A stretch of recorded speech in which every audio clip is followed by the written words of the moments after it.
Evidence for God. 4. Conversation with an atheist. From Riaan Visser, Conversation with an Atheist. So, let's deal with the God question honestly. I hope you're able. Premise 1. Every source of functional instructional information that we, humanity, have ever observed, to produce such information, has been intelligence. This is without a single exception ever. An exception to this would falsify the premise, and therefore this is a scientific, testable and falsifiable statement. You can test this premise by, for instance, running a random letter generator, and seeing if it ever produces such information without intelligence guiding it. If you ever observe anything like this, you would falsify this premise. Premise 2.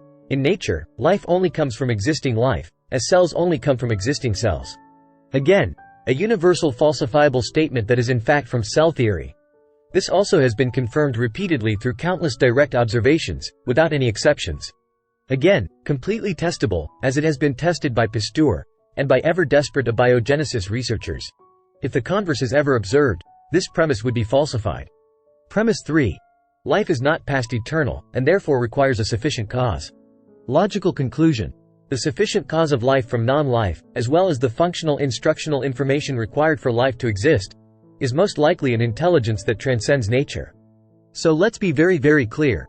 And don't pretend in the future that you have not been given a strong argument based on repeated observations, which are also falsifiable because they are testable.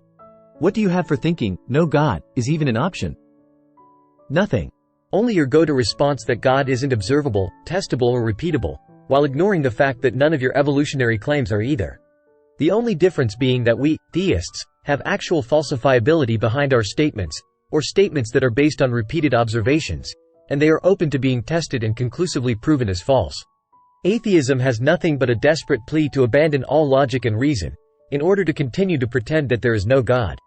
You've simply exchanged the God of Christianity for a God of nature, and you're just another religious, atheist, zealot pretending his metaphysical beliefs are grounded in reality.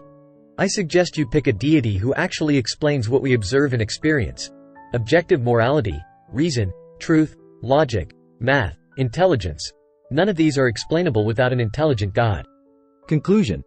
1. Atheism is a failed metaphysics. 2. Evolution provides no sufficient cause for functional instructional information in biological creatures. 3. Atheism provides no sufficient cause for functional instructional information in biological creatures. 4. Atheism provides no sufficient cause for objective morality, reason, truth, logic, math, intelligence. 5. Theism, an intelligent ultimate mind who created the universe, provides a sufficient cause for these items above. 6. Atheism is neither reasonable nor rational. 7. God is a reasonable and rational abductive inference to the best explanation for the existence and the various features of the universe. Thanks to Riaan Visser for the text above. The conclusions are mine. Thanks for watching. Please like, share and subscribe.